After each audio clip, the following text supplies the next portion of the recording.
Amém, pastor. Saludo a los hermanos con la paz de nuestro Señor Jesucristo. Quero invitar os hermanos a leermos a palavra do Senhor que está em Isaías, capítulo 53 e versículo 5. Isaías, capítulo 53 e versículo 5.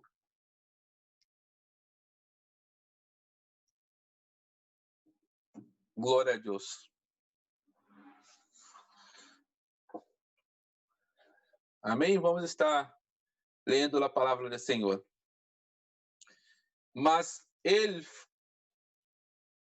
ele herido foi por nuestras rebeliones, molido por nuestros pecados.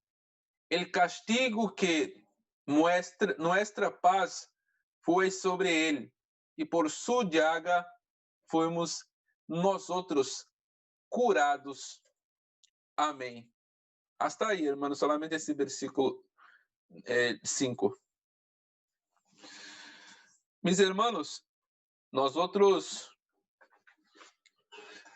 vemos essa história que Isaías está falando, é um versículo escatológico, ou seja, um versículo que ia se passar mais adelante, e isso se passa quando Jesus Cristo ele entrega sua vida por amor da humanidade. Então, se esta mensagem de Isaías é concretizada quando Jesus Cristo ele está em la cruz para morir por nós outros.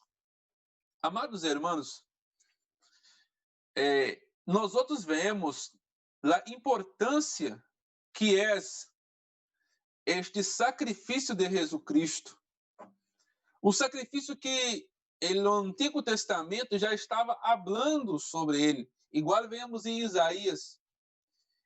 E podemos ver as lições que o Senhor Jesus Cristo deixou para seu povo e as últimas, ou melhor, os últimos momentos de Jesus em la terra.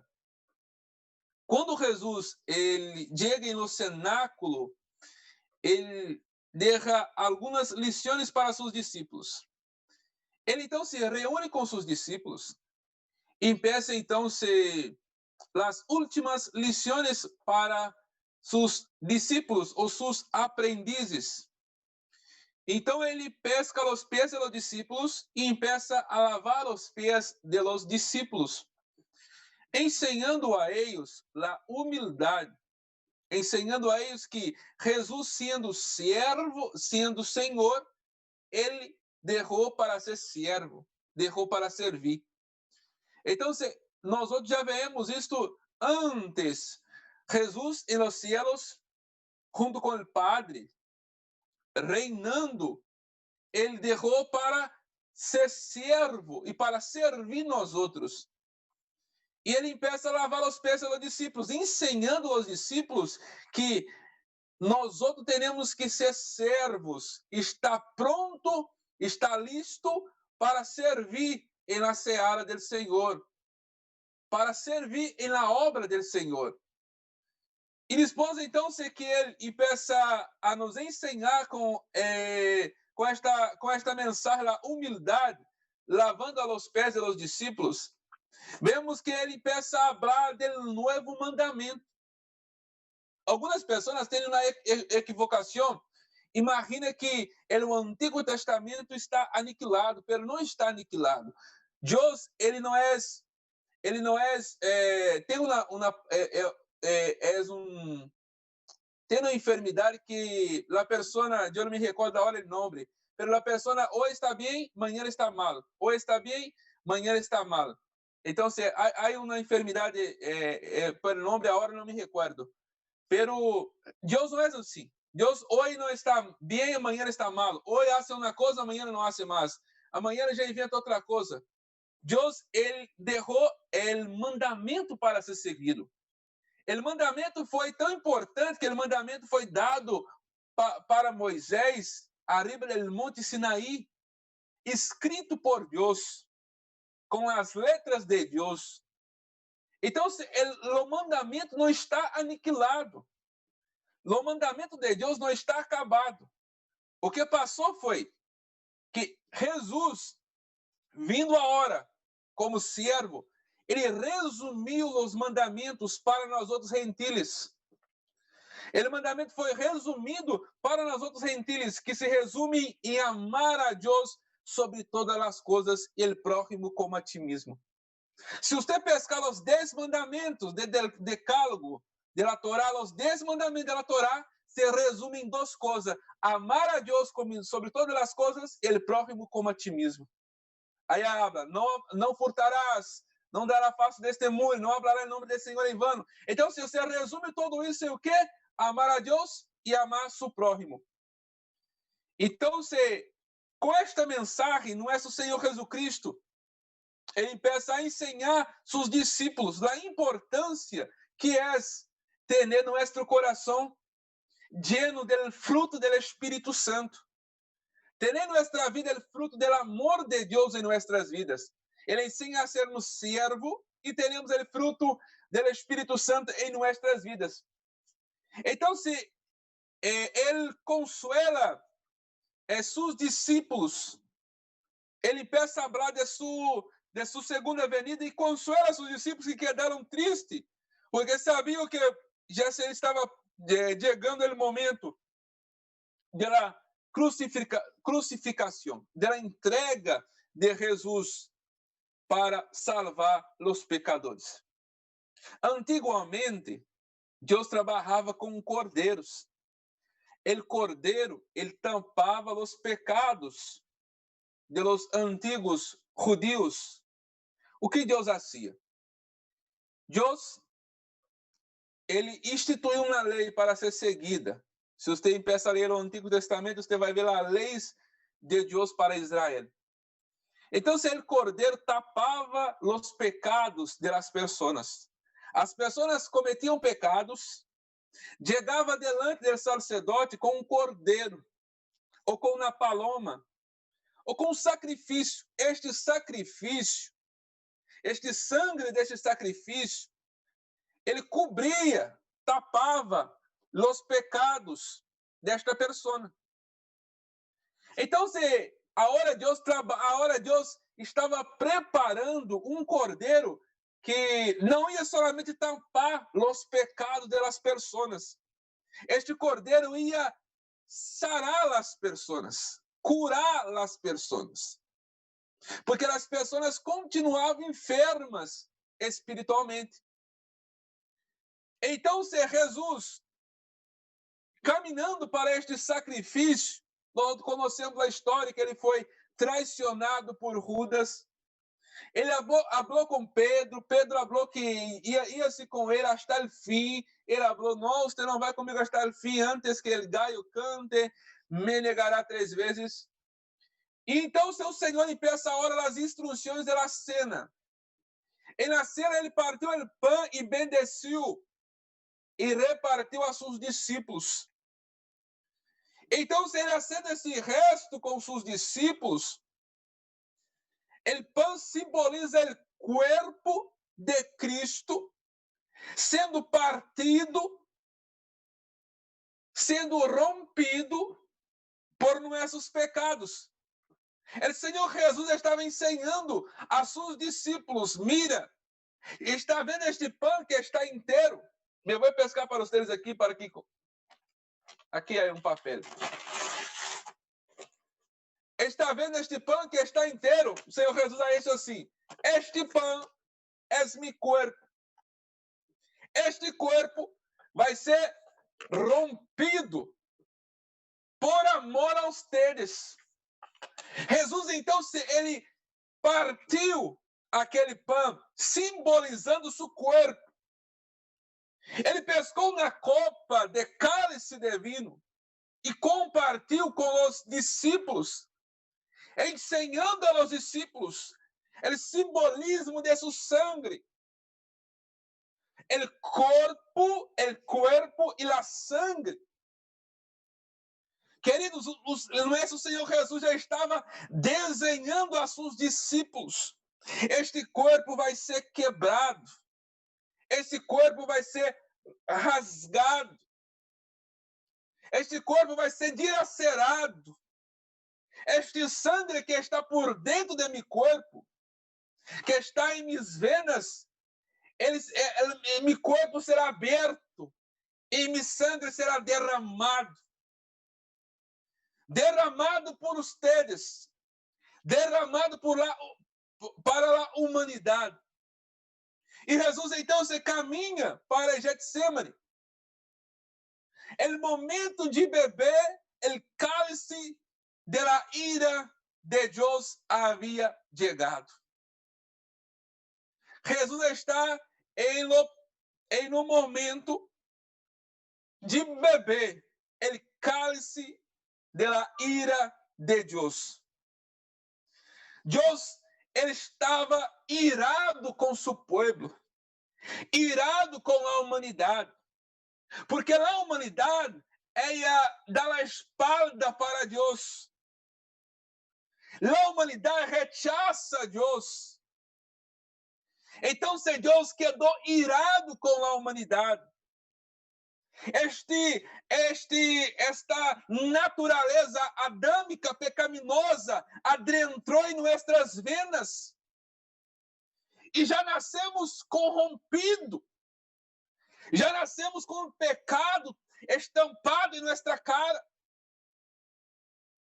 Então, se Deus ele estava irado com nós outros, irado com seu povo, irado com a humanidade pecaminosa, porque ele preparou para a humanidade o melhor, mas a humanidade não quis, a humanidade rechaçou o melhor de Deus. Ele preparou para a humanidade as melhores coisas, e a humanidade destruiu, não quis escutar, e quando ele começou a ser uma nação para alabar a ele e para a nação ser luz em la terra, ser luz para outras nações que as Israel rechaça. Israel cai em idolatria, em pecados.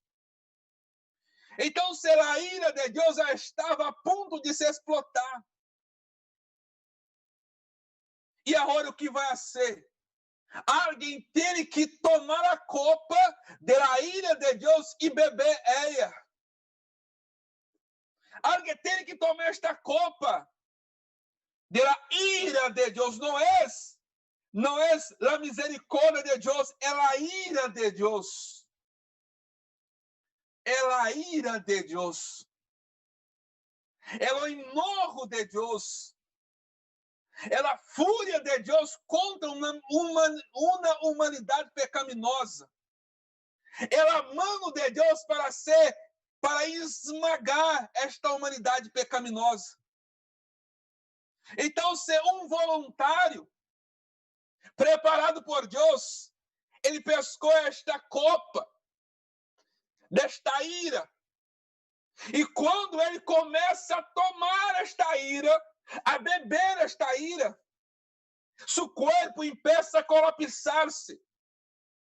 A palavra habla que ele começou na oração de súplica a Deus, hablando, afasta de mim este cálice. O Senhor Jesus estava falando assim, amados. Mi Deus, esta ira é muito forte, meu corpo não está aguentando. Se for possível, afasta de mim, porque é forte demasiado. Mas ele se ha hecho sua vontade e começou a beber. Ele bebendo a ira de Deus, a copa da ira de Deus, a Bíblia habla que ele começou a sudar sangue. E começou a sudar sangue. Por que Jesus começou a sudar sangue? Porque segundo a medicina, para uma pessoa sudar sangue, tem que passar duas coisas. Essa pessoa tem que estar numa agonia tão grande para não morrer em um ataque cardíaco ou para não morrer em um derrame cerebral. Essa pessoa começa a sudar sangue. Quando chega o momento da agonia de uma pessoa, e a pessoa não pode controlar a agonia que está sentindo, três coisas vão acontecer com ela. Esta agonia forte, ele vai dar um ataque cardíaco, ou ele vai dar um derrame cerebral, ou esta pessoa vai sudar sangue. Jesus, ele não podia morrer. Ele teria que ser sacrificado. Não podia ter uma morte como nós temos, como muitas pessoas têm. Ele teria que ser sacrificado. Seu corpo teria que estar no altar, que era a cruz. A cruz estava preparada. O altar de Deus estava preparado. Teria que colocar agora o cordeiro para ser sacrificado e derramar seu sangue. Então, se ele empieza a sudar sangue por tamanha angústia de beber o cálice da ira de Deus. E a palavra do Senhor habla que Jesus, ele bebe este cálice. E ele não bebe pouco, ele não bebe a metade, ele bebe todo o cálice da ira de Deus. Ele vira todo o cálice e bebe todo o cálice da ira de Deus. E quando este cálice já foi bebido, já foi consumido, ele então se entra em sofrimento, em humilhação, golpear seu corpo, golpear sua cara, sua face, rechaçaram ele. Pero tudo que fizeram com ele não era nada, porque ele tinha tomado o cálice da ira de Deus. No pior que tinha que passar, ele tomou o cálice da ira de Deus e bebeu. Ele falou com o Senhor, tomando este cálice, a hora de eu compro este povo, de eu pago este povo, este pecado que já estava chegando hasta tua narina com um olor podrido, a hora de eu estou aqui para limpar, para quitar esta carne podre, esta carne podrida da humanidade e trazer um perfume de paz, um perfume de misericórdia, um perfume de graça. Então o Senhor Jesus Cristo, ele bebe aquele cálice da ira de Deus e se torna maldito por nós outros. Porque aqueles que está arriba de uma cruz, como habla en la Bíblia, ele se ha hecho maldito por nuestros pecados. Ele levou para aquela cruz a maldição do mundo, do homem, o pecado do homem. E queridos amados irmãos, ele leva a maldição do homem. Ele aniquila esta maldição. Jesus pescou todos nossos pecados, nossas dolores, a ira de Deus, a gana que nós teríamos de continuar sendo pecadores, no caminho que estávamos caminhando a passos largos para o inferno, para a perdição eterna, o caminho que estava sendo o diabo sorrir de nossa cara. Este caminho ele foi quebrado. Este caminho ele foi rompido. Porque quando chegou na cruz do Calvário, Jesus não gritou: barre-me desta cruz. Jesus não falou: eu quero terminar, barre-me desta cruz. Não, ele falou: está consumado. É a mesma coisa, é uma palavra grega que habla tetelestai. O preço foi pago. Este povo estava corrompido. Este povo estava lleno de pecado, lleno de imundícia. Estava chegando hasta a narina do Padre, o olor podrido. Mas agora, o preço foi pago. Meu corpo foi quebrado. Meu corpo foi rompido, rasgado. E saiu de meu corpo a sangue que purifica. Saiu de meu corpo a sangue que sana, a sangue que justifica, a sangue que dá liberdade, a sangue que é uma puente hasta a presença de Deus. Amados hermanos, Cristo, Ele morreu. Ele morreu e com su sangre compraste para nós outros. Compraste nós outros mejor para Deus. Compraste pueblo, língua, naciones, com su sangre. Ele ressuscitou e venceu a morte. Ele inaugurou sua igreja. E ele está em domínio de sua igreja. Queridos, a mensagem de la cruz é loucura para muitas pessoas. Pescar a copa da ira de Deus e beber toda é loucura para muitas pessoas. Pero Cristo ha hecho por nós outros. Tomou esta copa toda e não compartilhou com você. Não compartilhou comigo. Não estamos sofrendo nada. O sofrimento estava com Cristo. As dolores estavam com Cristo. A agonia estava com Cristo. As lágrimas estavam com Cristo. Para você, para eu, ter hoje o gozo, a liberdade de estar na presença do Todo-Poderoso, que é digno de ser alabado, que é digno de ser exaltado. Foi pago um alto preço em la cruz del Calvário. Não podemos deixar de crer em nosso Senhor Jesus Cristo, porque Ele verteu tu sangue por nós outros. Eu quero ler com você novamente. Isaías 53, versículo 5. Mas ele foi herido por nossas rebeliões. Fomos rebeldes. Ele foi herido por nossas rebeliões. Molido por nossos pecados. Uma carne molida por nossos pecados, um corpo molido por nossos pecados. O castigo de nossa paz estava sobre ele, foi sobre ele.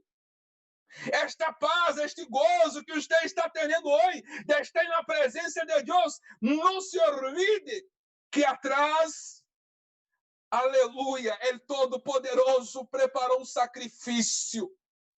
E a sangre de Cristo te dá a paz, te regala a paz hoje. E por sua llaga, fomos nós outros curados. Hoje estamos curados. Não é porque somos boas pessoas. Somos curados porque Jesus nos curou. Somos curados porque a misericórdia de Deus alcançou nossas vidas.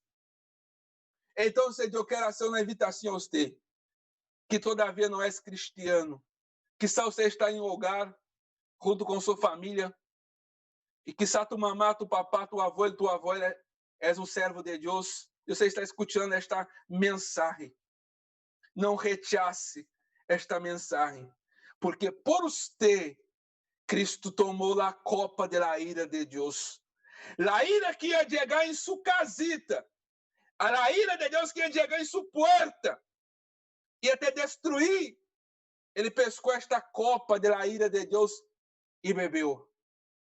A ira que ia levar você ao inferno para viver eternamente sofrendo. Ele tomou esta copa e bebeu. Não rechace o evangelho de Cristo. Abra a porta de seu coração para Cristo adentrar. Porque em la cruz del Calvário, Ele morreu por amor a você e por amor a mim. Não é porque somos cristianos, somos creyentes, imaginamos, não imagina você que a salvação não é só de nós outros, a salvação é para todas as pessoas que creem. Quizá você está aí escutando esta prédica, que tu coração venha a ser aberto, e você venha a sentir o gozo, a alegria de estar na presença de Deus. Os piores momentos na vida de um cristiano é esse momento de alegria, é esse momento de gozo. Hay una alabanza, amado, eu termino aqui para passar no nosso pastor. E eu não sei o nome dela, eu não me recordo o nome da alabança agora. É um inário de nossa harpa em Brasil, de nosso inário de Brasil. E este inário, sabe como ele foi escrito? Quando chegou os dois missioneiros de Suécia, da Assembleia de Deus, para inaugurar, iniciar a obra missioneira em Brasil, da Assembleia de Deus, um missioneiro, Gunnar Wingre, perdeu sua irrita. Sua irrita ninha, uma chiquitita, uma ninha pequena. Então, se ele foi para enterrar sua ninha no cemitério, sabe o que falaram para ele? Você não pode pôr sua irmã enterrada aqui. Porque você é de uma secta. Você não é católico. Você é cristiano. Não pode pôr sua irmã enterrada nesse cemitério. E ele foi em outro cemitério e disseram a mesma coisa, aqui não pode. E ele, com a ninha morta em los braços, ele falou, Senhor, você me trajo aqui em este país. Leva minha ninha. E eu não tenho nem onde pôr minha ninha para ser enterrada com dignidade. Então, se ele teve que pescar sua ninha, pôr a riba de cavalos e levar sua ninha lejos para ser enterrada, em meio desta angústia, desse servo de Deus, desta aflição desse servo de Deus, quando chegou o desespero, sua esposa ha hecho uma das alabanças brasileiras del inário de nosso inário mais linda que tem em nosso inário. Queridos, las peores aflições salen las mejores adorações. É o momento de você abrir a porta de seu coração e deixar nosso Senhor Jesus a ser morada. Amém? Que Deus me bendiga sua vida, sua casa e vuelva a palavra do nosso pastor Pedro.